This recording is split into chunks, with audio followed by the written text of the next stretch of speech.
Bom dia, boa tarde, boa noite a você que está assistindo mais um podcast Papo de Lei com Ming Costa. Estou aqui mais uma vez com meu sócio, Dr. Leonardo. Vamos debater assuntos jurídicos relevantes para você e fique ligado até o final que tem muita coisa boa. É isso aí, pessoal. E hoje os convidados especiais são Nós dois. Ming Costa, Ming Costa. advogados. Somos nós hoje, né? Tivemos um número de pessoas bem grande que depois da entrevista que fizemos para o podcast Caminhada do Empreendedor, nos pediram que fizéssemos um novo podcast tratando um pouco mais especificamente sobre o nosso próprio escritório, Ming Costa, né? E é por isso que nós estamos aqui hoje, para falar um pouco mais sobre a nossa rotina, sobre as nossas causas, o que a gente defende, as nossas bancadas e as matérias que nós nos especializamos e o que os clientes esperam de nós, né? Isso, ao longo da semana também, muita gente mandou dúvidas aí pelo Instagram, pelo TikTok, então nós vamos debater esses temas, né? Então, como o Dr. Leonardo disse, nós vamos contar um pouquinho como que está sendo a nossa rotina, nossa correria do dia a dia, né? Então, é um papo bem descontraído, bem tranquilo, sem muito juridiquês. Então, assim, a nossa rotina, ela não é uma rotina tão travada do jeito que o pessoal pensa, né? Advocacia, tá o horário certinho e tal. E lógico que a gente tem uns afazeres aí do dia, né? Prazos processuais, etc. Mas vão surgindo coisas ao longo do dia que muitas vezes tira totalmente ali daquela rotina, né? A gente tem que sair de casa, tem que ir numa delegacia ou atender um cliente e etc. E a gente vai compartilhar algumas experiências dessa aí com vocês. Uma das coisas que mais me agrada na advocacia, tem gente que adora essa questão da rotina, de você organizar o seu dia a dia, desde a parte da manhã até o final do expediente. Eu gosto dessa aventura, de você, muitas das vezes, ser notificado ali por algum cliente a respeito de uma causa nova que pintou ali para você trabalhar. E às vezes um telefonema ou uma mensagem que faz você precisar viajar quilômetros e quilômetros para poder resolver uma situação difícil ou defender algum cliente que está num ambiente hostil, né? E isso, pelo menos para mim, acredito também que o Dr. Roger pode compartilhar até melhor, por muitas das vezes se colocar em ambientes como delegacias, presídios e muito mais, né? Para poder defender os nossos clientes. E isso é muito legal. E assim, no dia a dia do nosso trabalho, às vezes acontecem algumas coisas bem aleatórias, né? Então, vou dar um exemplo. Esses dias, nós recebemos uma ligação de uma cliente que estava com um problema no consultório médico. Aí, na hora, eu me perguntei, o que o advogado vai fazer no consultório médico, né? E assim, o que aconteceu de forma bem resumida? Ela fez um exame, o médico não queria entregar o laudo do exame porque falou que era desnecessário e o exame não deu nada. Sendo que ela pagou pelo exame, tinha toda a documentação, era conveniado, etc. E o médico falou que não ia entregar. E ela já tinha voltado 3 vezes nesse médico e o médico simplesmente enrolando, não queria entregar. Acionou a gente, nós fomos até o local, conversamos com o médico. O médico, quando viu o advogado lá, deu um pulo dessa altura, falou que ia ligar para o delegado, porque ele era amigo pessoal do delegado. De primeiro momento, a gente já começou a gravar, porque já sabia que ia dar algum tipo de problema. Pode acionar delegado, a polícia, não tem problema nenhum. Só quero o laudo da pessoa que te contratou. É simples, é uma paciente, o laudo é dela. E aí a conversa se estendeu. Ligou para o delegado com certeza, uma autoridade policial, viu que aquilo ali não era caso de polícia, aí com certeza ia dar problema, já falou, olha, vai procurar seu advogado. Ele ligou para o advogado dele. Depois de 2 horas, nós no local, falando que a gente ia fazer todos os registros possíveis, Conselho Federal de Medicina e etc., o advogado dele falou, pelo amor de Deus, doutor, dá o laudo da paciente, porque vai ter um belo de um problema. E aí, deu o laudo da paciente. É lógico, a gente sofreu algumas ameaças, vou na OAB, vou fazer boletim de ocorrência, mas fizemos o trabalho ali no estrito cumprimento do nosso dever, atendemos a paciente, né, a nossa cliente, entregamos o laudo e mudou totalmente a nossa rotina. Nada, perdemos aí uma manhã com isso. Então, assim, é coisa bem aleatória, né? Normalmente não acontece. Exatamente. E isso que é legal, porque muitas das vezes as pessoas observam o profissional da área jurídica, o advogado, como sendo aquele profissional que está ali estagnado atrás de uma cadeira, mexendo no computador, redigindo peças, né? É claro que a arte da advocacia, ela proeminentemente, ela, ela, a ferramenta é a palavra, Sim, né? E a nossa arte ali é num papel com uma caneta ou no computador escrevendo. Assim como para um músico, a composição de uma canção, são ali as cifras, né? A- o- enfim, o as batidas, né? instrumento. Uhum. Enfim, como para um pintor também, a tinta, né? O papel, enfim. A nossa arte principal é a palavra. Então, o nosso talento principal é lidar com situações onde a gente precise falar. Muitas das vezes falando através de papel e caneta, muitas das vezes falando, né, de forma mais enfática, sendo um pouco mais duro ou mais suave também, a depender numa audiência, enfim, diversas situações onde a gente acaba se colocando e a gente tem que ter essa habilidade para poder lidar em diversas situações, né? E assim, né, já contamos isso em outros podcasts, mas o principal para a gente como profissionais é a questão da calma, questão realmente da paciência, o raciocínio. Por quê, por exemplo, né, nessa questão específica aí do médico? Já é um ambiente que já estava totalmente estressado, todas as partes estressadas, assim como é numa delegacia, num qualquer outra ocorrência, numa audiência, né? Então, normalmente, a situação já está tensa. E você tem que chegar, tem que ser incisivo, forte, mas calmo, porque você não pode, né, falar nada de errado, você tem que realmente se ater ali à parte jurídica, né? Então, numa audiência, normalmente, é bem difícil manter a calma, mas na medida do possível, a gente faz aí apenas a parte jurídica, com os argumentos jurídicos. Se a parte ofender, xingar e etc., a gente se mantém ali calmo, registrando tudo em ata, né? Que a gente costuma Exatamente. fazer e vamos para Consta frente. os protestos e bora. É legal, Exatamente. é interessante isso aí, essa questão da calma, da paciência e principalmente a questão da confiança do cliente no seu trabalho. Total. Me recordo de um caso, posso mencionar aqui no nosso escritório, que nós pegamos que foi um caso até um pouco pesado, né? De um estupro de vulnerável, onde nós precisamos ali correr atrás de um inquérito e a pessoa que estava sendo investigada no caso era de uma cidade e o inquérito estava correndo por outra cidade onde o delegado cumulava duas comarcas. E aí nós precisávamos ali ter acesso àquele inquérito. E o delegado ele não permitia que nós, como advogados, conseguíssemos ter acesso àquele inquérito porque ele ainda não tinha sido encerrado. Mas é importante mencionar que, independente do tempo que leve para o inquérito ele ser encerrado, o advogado ele tem direito de acesso a este documento, porque ele se trata de um documento do cliente, um documento particular dele. Então, a gente tentou acesso a esse inquérito e o delegado, sempre quando nós íamos numa cidade, éramos informados que ele estava na outra. E quando íamos na outra, éramos informados que ele estava naquela outra cidade. Até que um dia, nós estrategicamente ligamos numa cidade para descobrir se o delegado estava lá e disseram que ele estava na outra cidade, como de costume. E nós fomos na cidade onde ligamos, diferentemente. E lá encontramos o delegado e aí então conseguimos a cópia do inquérito, que aí foi quando nós descobrimos ali fatos relevantes que acabaram por depois, inclusive, rescindindo a procuração com o cliente porque não foi sincero conosco. Então, a questão da confiança do cliente no trabalho do advogado, porque muitas das vezes a gente se desdobra para poder tentar ajudar o cliente da melhor forma possível, mas ele não acredita no profissionalismo, não confia, não se abre. É importante que o cliente entenda que o advogado, numa situação especificamente criminal, é o melhor amigo Com certeza. daquela pessoa.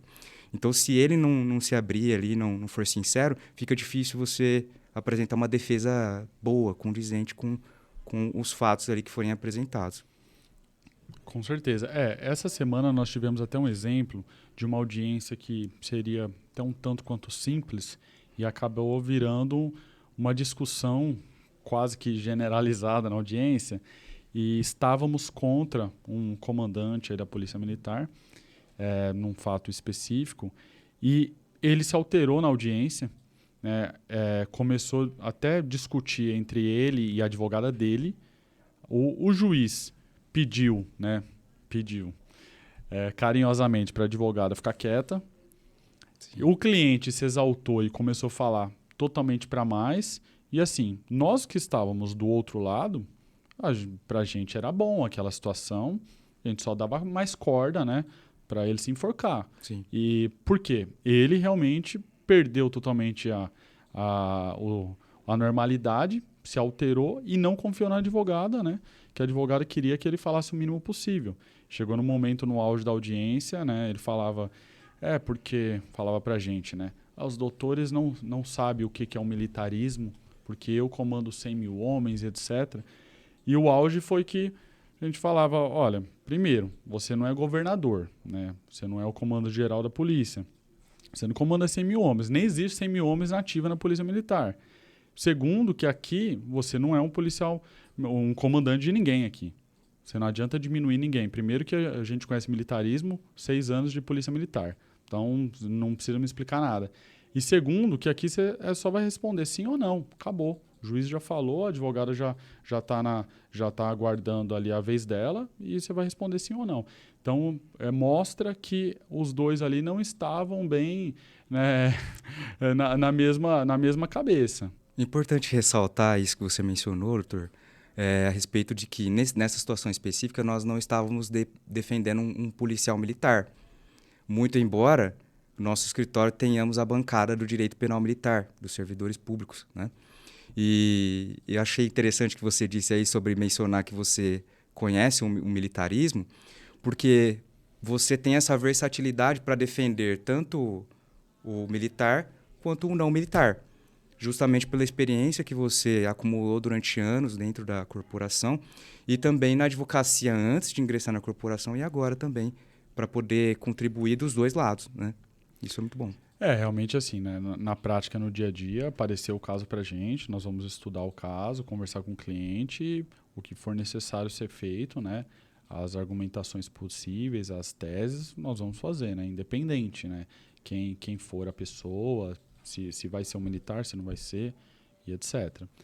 Mas falando de policiais militares, até entrando aí nesse assunto, na prática, no dia a dia, a gente vê muita carência mesmo jurídica, né, dos profissionais, falando de polícia militar, porque é o que a gente mais tem contato, que a gente mais conhece, né, mas a carência jurídica como um todo. Então, por exemplo, até a questão de o que é muito comum, todo policial militar aí que fez um flagrante na vida teve que ser testemunha. É muito comum um policial chegar para a gente e falar, olha, aconteceu tal fato, e aí, como que eu testemunho? Porque fica com receio. E dentro da corporação, ao meu ver, tinha que ter esse respaldo jurídico, tinha que ter o oficial, ele tinha que ajudar o praça ali nesse tipo de argumentação. Não é simplesmente, prendeu, ocorrência sua e se vira. Porque a gente sabe muito bem que dependendo do desenrolar da audiência, vai ter uma consequência fim ali para esse policial, né? Até na esfera militar mesmo. Então, isso é um dos pontos, né? Agora, a questão de também a gente vê muitas vezes. O policial, ele não quer entrar com nenhum tipo de processo, falando recálculo de quinquênio, qualquer coisa desse tipo, assim, normal, porque ele tem um medo de represália. Mas o meu comandante vai ver que eu entrei com processo. Gente, você está entrando com processo contra o Estado. Não é contra um policial, não é contra o seu comandante, não é nada disso. Contra o Estado, com um direito que é seu. Então, a polícia, na hora de prejudicá-la, prejudica. A mão é pesada. Agora, na hora de você requerer um recálculo de quinquênio, que é uma coisa básica, que todo mundo recebe errado, não tem que ficar com receio se alguém vai saber que você entrou com ação, porque não tem nada a ver. Isso daí acontece até em outras áreas, né? Até na área trabalhista também acontece muito, né? Você mencionou a respeito dessa questão de você testemunhar ou inclusive de ingressar com uma ação.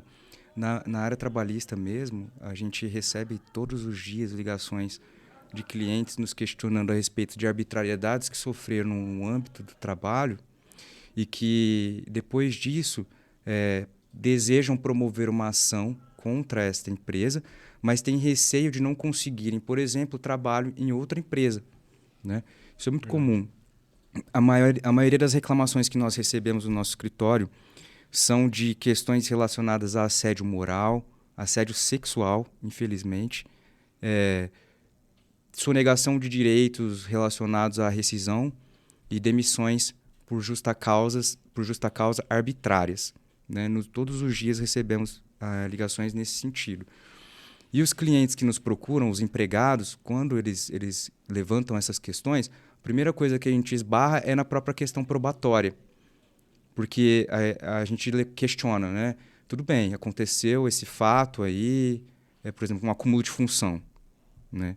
A pessoa foi contratada para ser, por exemplo, recepcionista de um lugar e acabou virando cozinheiro. Uma coisa não tem nada a ver com a outra. Né? Num restaurante, por exemplo. E aí, a gente questiona. Então tá, vamos fazer prova disso. Quem são as testemunhas? Não, tem vários funcionários da empresa que testemunharam o fato. Tá, mas essas pessoas, elas trabalham na empresa. Elas vão testemunhar? Entendeu? Aquele X, né? Não, então, mas eles não podem mentir. Então, mas na teoria não podem, mas na prática eles vão mentir. A gente sabe que é lindo quando você acredita nas pessoas até que você mexa no bolso delas, ou você acredita que elas vão ser éticas e morais em situações onde elas estão em uma crise. Ou que ela não tenha vantagem sobre isso, né? Exatamente. Apesar de que, numa situação onde estamos numa audiência, por exemplo, o juiz ele aperta tanto aquela testemunha que a verdade acaba saindo. Mesmo ela tendo sido orientada pelo advogado da parte contrária, por exemplo, a mentir. Já presenciei isso diversas vezes. Inclusive, na última audiência que nós fizemos, eu vejo assim que a maioria dos advogados tem medo de pedir o depoimento pessoal da parte contrária. E no depoimento pessoal da parte contrária, quando o advogado pede, a outra parte já fica tensa, principalmente o advogado, porque muitas das vezes ele acha que a pessoa que procurou ele está bem orientada e informada a respeito do caso. Então ela vai falar, obviamente, tudo aquilo que aconteceu. Mas às vezes a pessoa fala demais e o juiz acaba tendo aquele estalo e descobrindo fatos que não foram desvendados na ação. Ou ele fala de menos e o juiz acaba desconfiando e apertando até que ele acabe falando o que ele precisa. Porque no papel ali dá para passar uma maquiagem, né? Agora, quando você começa a perguntar e pergunta em cima de pergunta e acaba saindo a verdade. É difícil a pessoa esconder ali, viu? Muito especialmente difícil. Quando você compromissa, né, a testemunha, né, que é aquele ato onde... a gente vê muito em filme isso, né? Que a pessoa faz um juramento ali perante a Bíblia, né? E no Brasil não tem isso, né? O juiz ele apenas adverte a testemunha e fala: você está sendo juramentado perante a justiça e você tem o dever de falar a verdade sobre a pena de violar a lei e cometer crime de falso testemunho. E aquilo já trava a testemunha, porque ela fica com medo de talvez dizer a verdade e ser interpretado como sendo mentira. É aí que está a questão. E para piorar, antes de ser compromissado, vai o advogado e contradita essa testemunha. Diz que ela é suspeita de alguma forma por interesse na causa ou amizade íntima com a parte contrária, enfim. Então são situações onde estrategicamente a gente vai usando ferramentas que a nossa experiência jurídica vai nos dando, onde a gente consegue ali desestabilizar. Exatamente. Você desestabiliza a parte contrária, desestabiliza o advogado. Então, assim, a gente está até revelando o segredo E foi o que aconteceu na nossa audiência. advocacia. Mas acontece e é importantíssimo que a gente saiba o momento de agir de tal e tal maneira. Né? Um jogo de xadrez, onde qualquer passo ali pode ser bom ou ruim. Mas essa questão de testemunhar, do medo de ingressar com a ação, ou a pessoa ela tem medo de não conseguir trabalho em outro lugar por ser descoberta, que propôs uma ação trabalhista, mas eu asseguro para as pessoas que estão nos assistindo, empregados, né, que estejam eventualmente assistindo nosso podcast, não é possível você descobrir a propositura de uma reclamação trabalhista no seu nome. Porque no site dos tribunais do trabalho, por exemplo, tribunais regionais, você só consegue consultar um processo pelo CNPJ da empresa. E muitas das vezes, dificilmente você vai achar uma empresa que não tenha uma ação trabalhista hoje. Então, especialmente empresas grandes, Né? A pessoa trabalha para uma empresa grande, um supermercado, um banco, ou seja lá o que for. Vai achar milhares de ações, centenas delas. Então, para a pessoa, para o novo empregador dessa pessoa encontrar esse processo, vai ter que filtrar ação por ação, e eu acho que é um trabalho demasiado, desnecessário, para que consiga achar. Já a testemunha, por outro lado, tem esse medo de ir lá e acabar se indispondo com o patrão. Então, ela já vai orientada. Ó, se você defender a pessoa, você vai ser demitida. Então, ela já vai ameaçada. Né? Ou então, a testemunha que já não trabalha mais lá, ela tem esse receio também de não ajudar, porque é a justiça. Ah, é justiça, tudo que envolve a justiça é algo ruim, é algo que pode me comprometer, eu posso ser preso. Então, acaba não falando, né? São situações corriqueiras que a gente vive no dia a dia, né? Não, com certeza. Eu uma vez, eu fui chamado para ser testemunha de um processo trabalhista e o advogado chegou me orientando uma situação e eu falei, olha, não foi assim. Não, mas... Eu falei, não foi assim. Eu não vou falar isso porque não foi assim. Sim. Conclusão, me dispensaram. Falei, não vou mudar. É assim, não vou inventar moda. Então, também... Gente, não tem que seguir 100%. Se é uma pessoa que você não confia, não vai cair nessa ladainha não, porque na hora H lá, que aperta de um lado, aperta do outro, acaba saindo a verdade e quem vai se comprometer é você. Exatamente. Então fica a dica aí. E, lógico, contratou um advogado é que você confie. Né? Se você acha mais ou menos, nem contrata. Tá explicando aí para o pessoal entender... falando de policial militar, eu comentei sobre quinquênio, né? Todo mundo recebe quinquênio errado e tal. O que é o quinquênio? O quinquênio, o policial militar, no Olerite, ele vai vir como adicional tempo de serviço. E esse, que são depois de 5 anos aí que o policial militar ele trabalhou, ele vai ganhar um quinquênio. Esse quinquênio, quando ele vem adicionar o tempo de serviço, já está errado. É a forma que a polícia paga, ela já paga errado. Por quê? Porque ele está considerando o salário padrão mais o RTP, que é o reflexo do padrão. E aí vai pegar, por exemplo, se tem um quinquênio, são 5%, vai pegar os 5% da soma do padrão com o RTP. Só que o correto, já pacífico na jurisprudência, decidido pelo Supremo Tribunal Federal, é ser considerado, além do padrão e do RTP, as verbas incorporadas. Então, por exemplo, a insalubridade. Então, o básico é padrão, RTP, mais insalubridade, aí você vai pegar os 5%, ou os 10%, os 15%, depende de quantos quinquênios. Então, bateu o olho no seu Olerite. Tá, adicionar o tempo de serviço? Tá errado. Pode procurar um advogado porque dá uma diferença razoável. O seu já consta ATS judicial. Então, se você não entrou com essa ação, provavelmente você faz parte de alguma associação que entrou com essa ação e tal, e você já tem esse direito. A diferença parece pouca quando você fala no mês. Então, por exemplo, o policial vai ganhar R$100 a mais, mas pensa ao longo da carreira, pensa que na ação judicial você vai cobrar os 5 anos dos atrasados, né, pagos erroneamente, então dá um valor razoável, vai ter o reflexo na sexta parte. Então, é uma ação básica para todo policial militar fazer. Ele não entende que essa verba incorporada, ela é temporária? Então, a insalubridade, ela é definitiva, já decidido pelo Supremo Tribunal Federal. Agora, tem outras verbas que ainda tem discussões se é ou não é, mas a insalubridade já é. Por isso que tem que haver esse recálculo, porque a polícia, ela... né, quanto menos ela fizer, melhor. Como a questão não foi sumulado, então a polícia não faz. Né? Cada policial tem que entrar com essa ação. Existem outras ações também que a Polícia Militar hoje, infelizmente, acaba sonegando alguns direitos e a gente patrocina no escritório, inclusive. Sim, uma das mais comuns aí ultimamente, que tem dado que fala muito dentro da polícia, é a questão da aposentadoria, contagem de tempo de serviço, né, que o pessoal chama contagem 1.4, que é o período da admissão do policial. Até novembro de 2019, foi declarado pelo Supremo Tribunal Federal que houve uma vacância legislativa no estado de São Paulo, em que realmente não havia uma lei específica para policiais que recebem o grau máximo de insalubridade, que são os 40%, que recebe essa insalubridade, deveria ter uma lei para esses profissionais. E não havia. Utilizavam-se a lei geral. Tá? Então, com base nisso, 3 casos chegaram ao Supremo Tribunal Federal que decidiu que para o policial masculino, então Mike, esse período até novembro de 2019 deveria ser cada ano trabalhado deveria ser contado 1 ano e 4 meses, ou seja, ia ganhar 4 meses para cada ano trabalhado. E para a Fox, a mulher, 1 ano e 2 meses. Tá?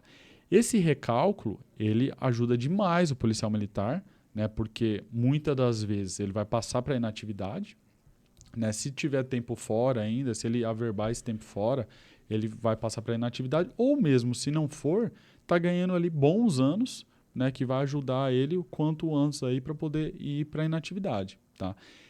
Tem muito, a gente chama de bizu, né, dentro da polícia, bizu, que muita gente falando, porque perde posto imediato, etc. Pessoal, não houve absolutamente nenhuma discussão jurídica disso, mesmo porque não tem nada a ver. Uma coisa é uma coisa, outra coisa é outra coisa. É do mesmo jeito que você está verbando o tempo fora, você está verbando esse tempo dessa ação. Não está mudando a sua vida. Tá? Então, é uma ação que eu oriento o pessoal a fazer. Inclusive, nós tivemos casos que sentença saiu em 1 mês.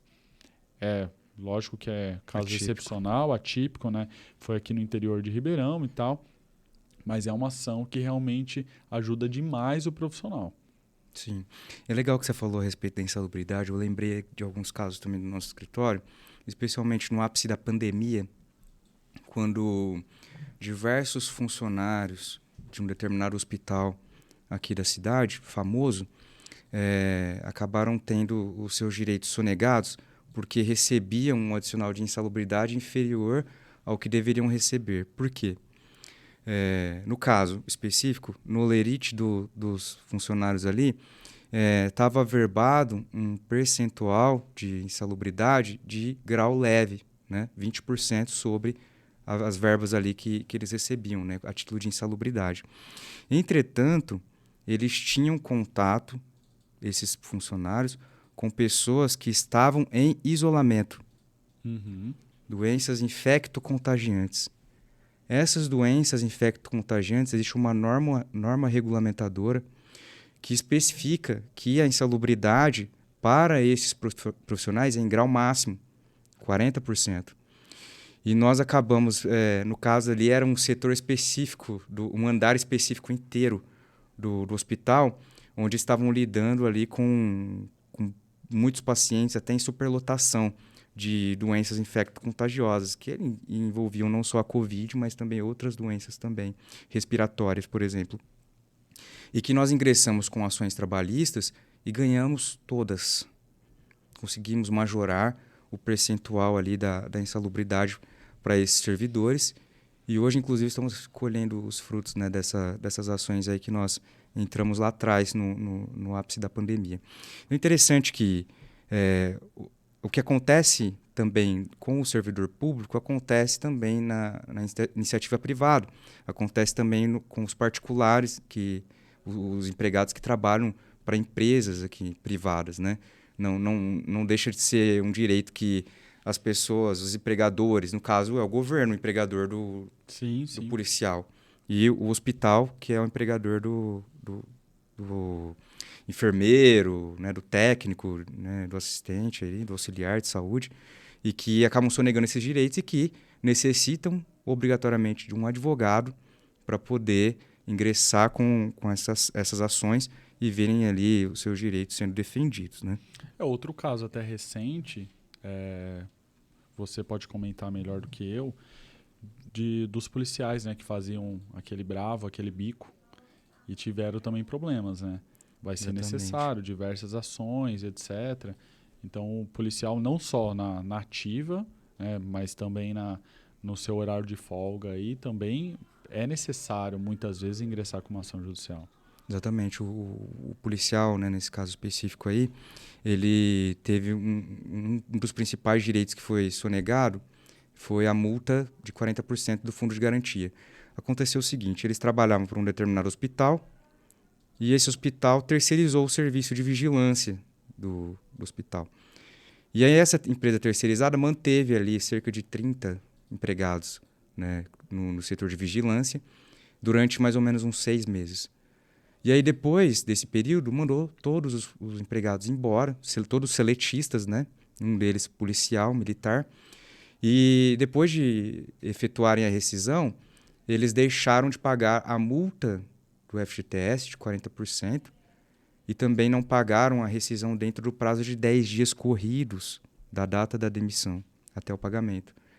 E aí, então, foi necessário ingressar com ações trabalhistas, né, para poder defender o direito desses empregados, né, que tiveram esses direitos sonegados aí e precisaram, então, se eu não me engano, foi no TRT2, em São Paulo. Precisamos entrar com essas ações aí para defender esse policial e esses empregados desse hospital. Pessoal, assim, no dia a dia, vai chegando os casos para a gente, nós paramos, analisamos, estudamos, damos feedback para o cliente, alinhamos, e aí nós estamos prontos aí para poder realmente tomar a medida judicial cabível, né? Dos processos que também chega muito para a gente, falando de polícia militar, é questão... O policial, ele tem o tempo fora, né? Então, ele trabalhou anos antes da polícia militar, antes de ser militar, e a polícia, ela só averba até 5 anos, né? Isso daí é um tanto quanto recente, mas já está impactando muito a vida aí dos policiais. E o policial vai perder esse tempo? Como é que funciona? Então, até a título de orientação aí, eu sempre oriento. Pessoal, vamos supor que o policial tenha 7 anos para averbar. Faça o procedimento normal dentro da Polícia Militar para poder averbar. Você vai lá no INSS, vai tirar toda a documentação necessária, vai fazer administrativamente na polícia, vai pedir para averbar os 7 anos. Chegar num determinado momento, ela vai negar, vai falar que 7 anos não vai averbar, vai averbar só 5. Aí é nesse momento que é possível entrar com uma ação judicial para averbar esses 2 anos, tá? Que vão sobrar, né? Que o policial vai perder. Então, é totalmente possível, tá? Não simplesmente deixe perder esse direito, porque, assim, na prática, 2 anos, na Polícia Militar, a gente sabe que são 2 anos bem doídos. Então, vale muito a pena também entrar com esse tipo de ação. Sim.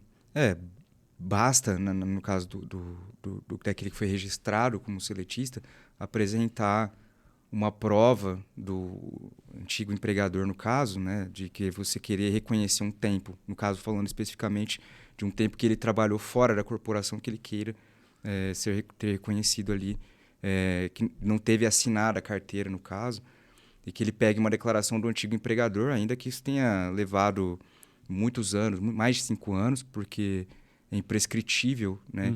Ele não queira cobrar, ele não quer cobrar os direitos daquela época em que ele trabalhou registrado, no caso. Ele quer apenas o reconhecimento desse tempo que ele trabalhou lá para, perante o INSS, conseguir complementar esse tempo. Então, bastaria uma simples declaração do antigo empregador para juntar perante o INSS e ver reconhecido o direito, por exemplo, de se aposentar mais cedo. Eu lembrei, inclusive, de um caso que nós fizemos para um comandante também, que a certidão era... Ele não tinha um registro, não tinha documento nenhum, aí ele ia procurar a certidão ele pediu para o empregador fazer uma declaração de 1985, né? Exatamente tipo. isso. Eu lembrei agora. Não existe, é imprescritível o prazo. A gente pensa assim, a reclamação trabalhista ela tem o prazo prescricional. Sim, tem prazo prescricional. O prazo prescricional para você ingressar com uma ação trabalhista hoje é de 2 anos da data da dispensa. Então, o empregado foi dispensado hoje, ele tem 2 anos a partir dessa data para poder ingressar com uma reclamação trabalhista. E ele pode cobrar apenas os últimos 5 anos, os direitos que ele trabalhava nessa determinada empresa, a partir do momento que ele entra. Então, se ele demorar muito para entrar com a ação, ele foi dispensado hoje, mas ele vai entrar daqui 2 anos. Quando estiver quase finalizando, ele vai conseguir cobrar só do último dia que ele entrou e 5 anos para trás. Tá? Então, são 2 principais prazos prescricionais. Esse de 2 anos para a propositura da ação e 5 anos para a cobrança dos direitos retroativos daquele momento que ele propôs a ação. Entretanto, muitas pessoas confundem achando que é impossível você reconhecer um tempo de serviço atrasado lá atrás, num momento, por exemplo, década de 80 ou 90, para fins de aposentadoria, né, hoje, porque a pessoa pensa que vou estar pondo a empresa na justiça, sendo que a empresa foi legal comigo, me pagou todos os direitos, ela só não me anotou, não registrou na minha carteira. Mas é exatamente por isso, você quer apenas o reconhecimento desse tempo, né? E foi o que esse comandante, quando nos procurou, apresentou a declaração do empresário, né, de E não décadas. prejudicou em nada o Exatamente. empresário, não tem nada a ver, é uma declaração mesmo, atestando que trabalhou no período de tal a tal, e para o empresário não teve custo nenhum, e para ele resolveu a vida dele. Exatamente. Né? É uma ação muito simples, inclusive, que qualquer pessoa pode entrar e resolver um problemão da vida para o resto da vida, no caso. Sim, né? sim. Uma coisa que eu vejo, até com base em muitas perguntas, assim, nosso WhatsApp, o dia todo, 50 policiais fazendo vários questionamentos, eu vejo que muitas coisas poderiam ser esclarecidas pelas associações. Tá? Digo isso por quê? Porque a maioria mesmo, massiva dos policiais militares, pagam alguma associação. Só que essas, ao meu ver, né, já vem de crítica e polêmica aqui. As associações, elas assediam os policiais no sentido, tem que pagar minha mensalidade, senão você não vai ter direito a tal processo e etc. Aqui a gente ganha processo. Só que o feedback não tem. O policial precisa de uma declaração de imposto de renda. Muitas vezes, direto acontece do cliente não conseguir. Foi feito pela associação. O policial tem dúvida, a associação não responde, tem que ficar indo lá. E aí acaba chegando para a gente, sendo que ele paga para a associação. E o mais comum que eu escuto: doutor, eu ganhei o recálculo do quinquênio pela associação. E a associação me falou, isso daí, gente, até em print. A associação me falou que se eu sair da associação, se eu parar de pagar, eu perco o meu quinquênio. Absurdo isso. É complicado, né, cara? Complicado. Pessoal, não tem como você perder o direito que você ganhou num processo, independente de quem fez. Então, por exemplo, vocês pagam para o nosso escritório para fazer um processo. Amanhã eu posso tirar esse direito de vocês. Não existe essa possibilidade. Então, isso eu vejo demais. O pessoal argumentando que não pode sair da associação porque senão vai perder os processos que eventualmente já ganharam. Isso não existe. Tá? Isso daí não existe. Eu achei legal o que você disse, porque as associações, elas têm deveriam ter, né, um interesse comum que seria a defesa dos policiais militares, no caso, né? E também, tá fazendo um contraponto dessa questão das associações para o direito do trabalho, a gente vê a figura dos sindicatos de diversas categorias. No Brasil existem milhares Mesma de coisa com outro nome. Então, o que acontece? Os sindicatos, na teoria, eles surgiram, né, até contando um pouco de história, né, lá no século XIX, eles surgiram com o intuito de realmente reivindicar os direitos dos trabalhadores na Revolução Industrial, quando, por exemplo, mulheres e crianças eram submetidas a jornadas de 18 horas de trabalho e eram mal remunerados por isso, colocavam sua vida em risco, trabalhando em maquinários pesados. Muitas pessoas acabavam morrendo por causa dessas jornadas abusivas. Então surgiram os sindicatos. Os sindicatos vieram para poder levantar a bandeira do trabalhador. Olha, os seus direitos são os nossos direitos. Nós vamos defendê-los até o fim.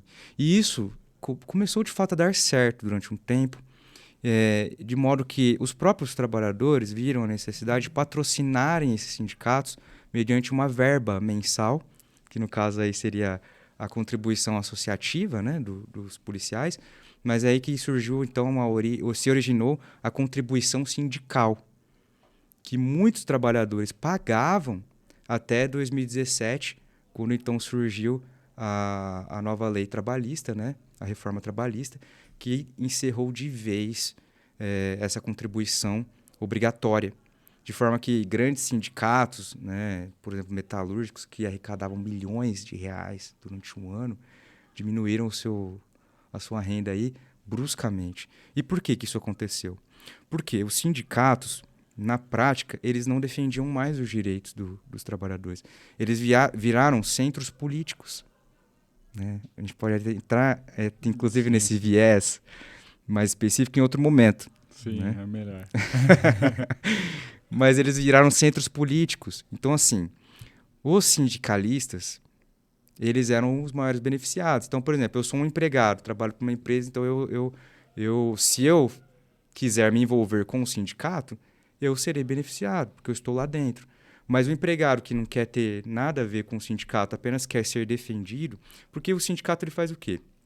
Elabora convenções coletivas, ele negocia direitos dos trabalhadores, acordos coletivos para, por exemplo, fixação de jornadas, banco de horas, percentual de hora extra e tudo mais. Vale alimentação, vale refeição, auxílio creche, convênio médico, todos os tipos de benefícios podem ser criados em prol do empregado. O sindicato vem para poder intervir e ajudar. Mas na prática isso não acontece para todos, acontece apenas para alguns. E aí, então, o empregado não se sente à vontade de contribuir com um sindicato que não opera em prol e benefício dele.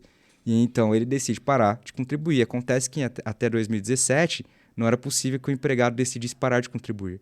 E ele se sentia lesado, porque era descontado todo mês ali uma contribuição sindical do salário dele, e ele não se via representado. Até que em 2017 caiu por terra essa obrigatoriedade e milhares, milhões de empregados decidiram parar de contribuir. Eu até lembrei de um caso, eu não sei nem se eu cheguei a comentar.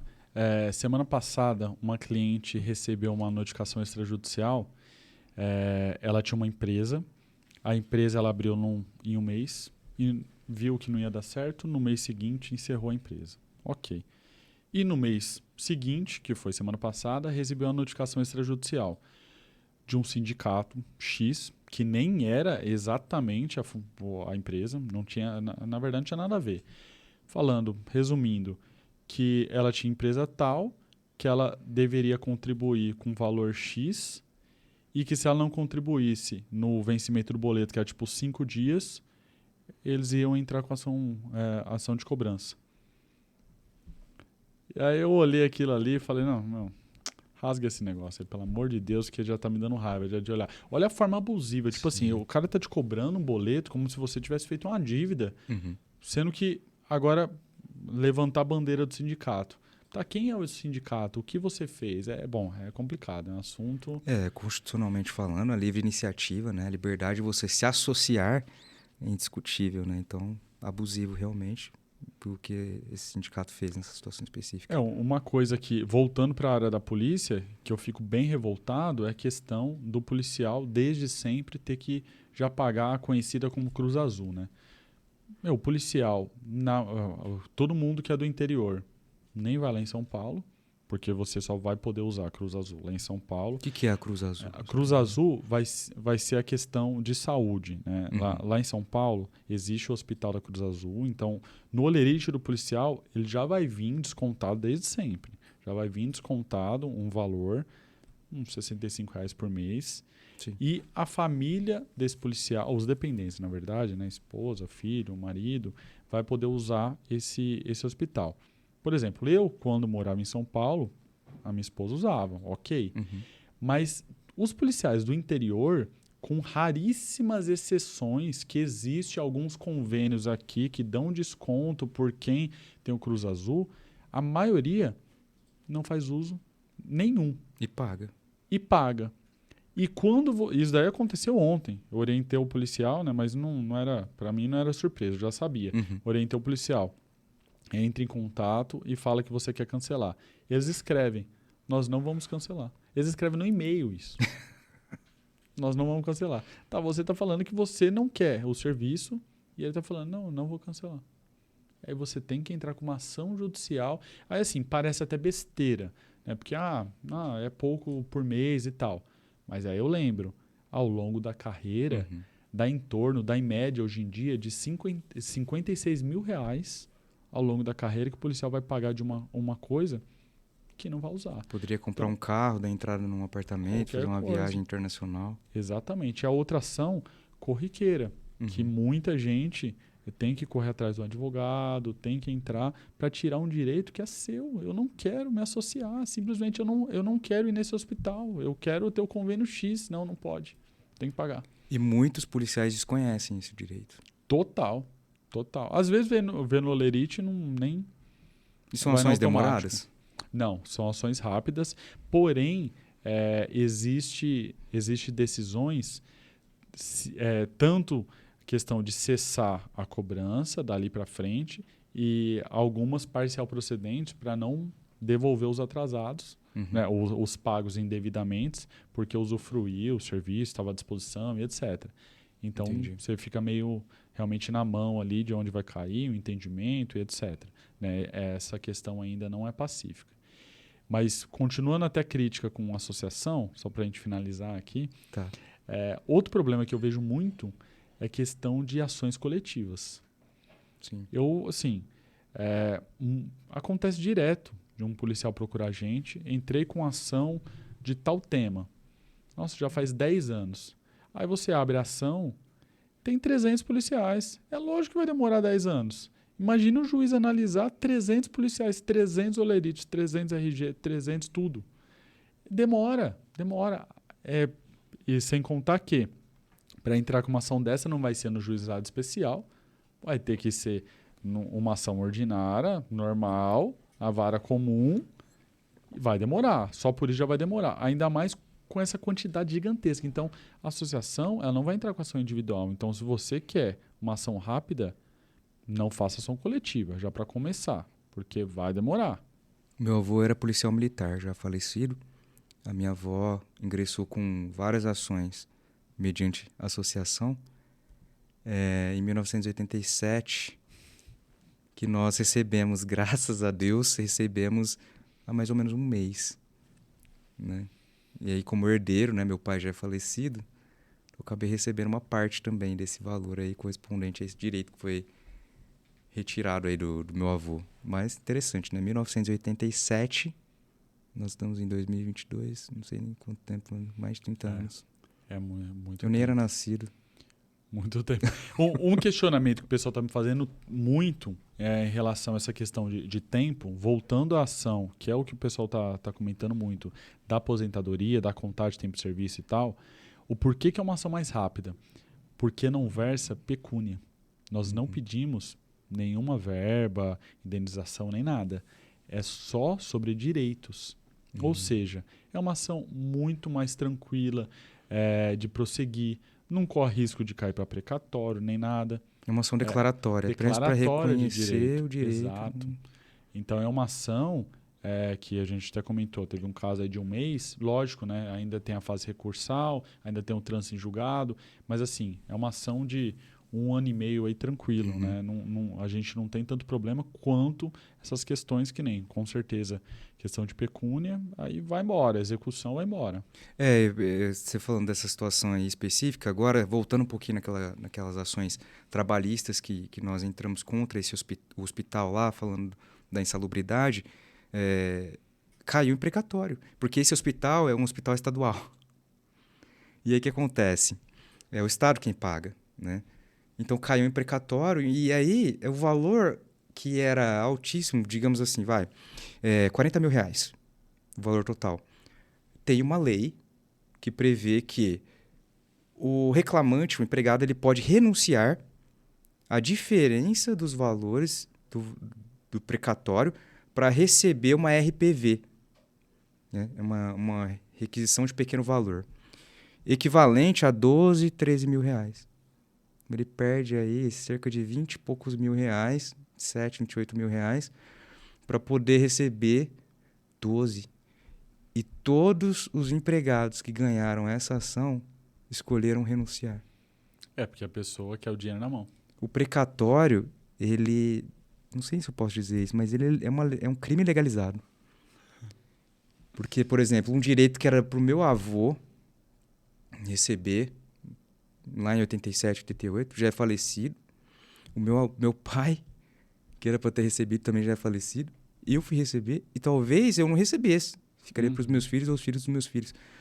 Então, é um absurdo como essa questão dos precatórios acaba postergando um direito, né? É surreal como o Brasil consegue, além de você ter que se submeter à justiça, que já é algo ruim, você ainda ter que esperar anos e anos, décadas para poder resolver um problema, né? É muito complicado mesmo. Mudando um pouco de assunto, eu lembrei de um questionamento que me fizeram também aí nas páginas, questão de justiça gratuita. Porque acontece muito. Uma pessoa consegue justiça gratuita, a outra não, a outra pede, a outra não pede. Vamos dar uma geralzona aqui. O que acontece? A justiça gratuita é o benefício de você entrar com o processo sem arcar com as custas processuais. No entanto, não existe em lei um valor exato que a pessoa tem que ter para ser beneficiário ou não. Então, por exemplo, se tivesse uma lei falando, olha, quem ganha mais de R$3.000 não tem justiça gratuita, quem ganha menos tem. Não existe. Então, vai do entendimento do magistrado se cabe ou não a justiça gratuita. Está na prática. Então, assim, nós, advogados, analisamos o caso, entendemos se cabe ou não e fazemos o pedido. E vai do magistrado conceder ou não esse pedido, né? Então, na prática, é bem complicado para a gente, porque realmente a gente não tem como saber. Já aconteceu conosco de policial que ganhava R$2.000 líquido, pagava pensão, empréstimo, caramba, R$2.000 líquido, não conseguiu justiça gratuita. E de ter um policial que ganhava R$6.000 líquido e conseguiu justiça gratuita. Parece doido, mas é. É a cabeça de cada juiz ali. Tem juiz que fala, tantos salários mínimos. Minha regra aqui são 3 salários mínimos. Minha regra é 6. Então, não tem como saber, né? Então, assim, de praxe, a gente sempre orienta fazer o pedido ou não, quais são os documentos. Se conceder, as consequências são essas. Se não conceder, são essas. E, assim, realmente a gente fica na mão do entendimento do magistrado, né? Sim. E a gente, como advogado, também acaba se sujeitando a esse risco, né? Porque, por exemplo, o ônus da sucumbência, ele impacta diretamente a nós, profissionais do direito, né? Advogados, no caso. Ontem, inclusive, estava até comentando com uma cliente. Foi engraçado esse caso, porque eu não esperava que acontecesse o que aconteceu. Nós entramos com uma ação de despejo, no caso, e nessa ação de despejo tinham várias cobranças ali, né? Que eram, no caso, aluguéis atrasados e reforma da casa, em geral. Aluguel, reforma, IPTU atrasado e contas de água e luz. Então, assim, o valor total dessa ação girava em torno aí dos seus 30 e poucos mil, coisa assim, tá?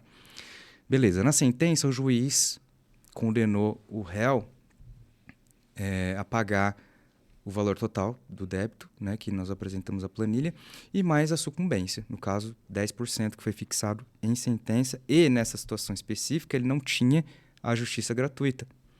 O que para nós é de orelha a orelha, é de se comemorar. Por quê? Porque esse ônus sucumbenciais que foi atribuído ao réu, ele é revertido em benefício do advogado. Só para o advogado. E tem cliente que confunde, por exemplo, os honorários contratuais com os honorários sucumbenciais. E é necessário até, por uma questão social, explicar a diferença, né, que existe entre os honorários contratuais e os honorários sucumbenciais. Os honorários contratuais são aqueles fixados pelo advogado com o cliente e que não tem nada a ver, divergem totalmente dos honorários sucumbenciais. Os honorários sucumbenciais, eles são um prêmio legal, né, previsto pelo Código de Processo Civil, que o juiz ele dá ao advogado que trabalhou numa ação judicial e venceu. Agora, por exemplo, se nessa situação específica o juiz tivesse concedido a justiça gratuita ao réu, essa sucumbência ficaria suspensa pelo período de 5 anos. De modo que nós, como escritório, não receberíamos essa sucumbência. E se for o nosso interesse, nós, como escritório, que somos os titulares dessa verba, os honorários advocatícios sucumbenciais, é que deveremos entrar com uma ação de execução contra esse réu dentro desse período de 5 anos para poder conseguir receber. E isso provando que, de fato, a renda dele aumentou. Juntando prova disso. O que é extremamente complicado. Num contexto que a gente vive hoje, dificilmente uma pessoa vai pular de um patamar para o outro radicalmente. Né? A pessoa que ganha R$2.000 hoje, daqui 5 anos, ela não vai estar ganhando 10. Pode ser que sim. Né? Torcemos para que seja assim. Mas ela vai ganhar seus 3 ou 4 mil. E acompanhando a inflação, vai continuar sendo os 2.000 daquela época em 5 anos para frente. Então é muito difícil assim que nós como advogados corramos esse risco também, junto com o cliente, para dizer para ele, você não vai ser condenado a pagar isso, você vai conseguir a isenção disso ou aquilo. É difícil, situação bem complicada. Sim, é complicado. Bom, mais uma coisa que me perguntaram aí sobre a questão das COP, né? As câmeras aí acopladas nos policiais militares. Tem aumentado muito o número de policiais militares que processam pessoas em ocorrência por questão de difamação, calúnia, injúria, etc. Então, ao nosso ver, tem ajudado demais os policiais militares a questão das câmeras, né? Então, não só essas questões aí de indenizações, dano moral e tal, mas também questões mais complexas, né? Como, por exemplo, um resultado morte de uma ocorrência, para você explicar, é muito mais fácil com uma imagem, né? Do que simplesmente ali no relatório que muitas vezes dá problema. E pode, o policial com essas câmeras, no caso é até previsto no uniforme dele, né? Para poder gravar. Mas, por exemplo, numa situação onde outros policiais estejam presentes ali, eles poderiam sacar ali, por exemplo, a própria câmera para gravar uma situação? Na verdade, assim, a câmera ela é acoplada no começo do serviço e o policial é obrigado a fazer o acionamento em qualquer tipo de operação dele. Então, caiu a ocorrência, ele vai fazer o acionamento e já vai estar gravando antes, durante e depois. E assim vai. Entendi. Entendeu? Não tem a necessidade de outro ali acompanhar aquela ocorrência. Todos eles, naquele momento, todos vão estar gravando. acionados. E assim, né? Nos bastidores aí, inclusive, a COP ela tem acesso ao áudio e ao vídeo a qualquer momento. Então, a parte do Copom aí, o centro, ele pode acionar a câmera do policial e ouvir o que está acontecendo e tal, independente também desse acionamento. Entendi. Achei legal que você mencionou a respeito das COP, porque na área trabalhista também, especialmente quando se trata de assédio moral, assédio sexual, muitos empregados, eles têm essa dúvida de se pode registrar, pode gravar, né? Eu vou estar grampeando a pessoa na hora que ela estiver ali me assediando? Posso fazer isso? Pode. Você deve, na verdade, fazer isso. Quando você está gravando um ato ilícito praticado pelo seu interlocutor, quem é o seu interlocutor? É aquele que está ali com você, naquele momento, conversando, no caso, assediando. Você pode gravar sim e usar isso como meio probatório para se defender numa eventual ação judicial. Imagino eu também que, para os policiais, é uma evidência para poder demonstrar uma ocorrência. Com certeza. Ajuda demais. Legal. Estamos encerrando aí mais um Papo de Lei. Hoje foi assuntos mais diversos, respondendo aí o questionamento do pessoal. Mandem no nosso direct no Instagram. Siga sempre, né? O TikTok, YouTube, @MingCosta. Lembrando também que você pode acompanhar o nosso podcast pelo Spotify, né? A nossa plataforma original aí do podcast, onde você vai poder estar assistindo todos os nossos conteúdos, também com os nossos convidados. E nós agradecemos a sua participação aqui conosco e já estendemos o convite para que você esteja conosco no próximo podcast, não é isso? Isso daí. No Spotify tá como Papo de Lei com Ming Costa. Segue a gente.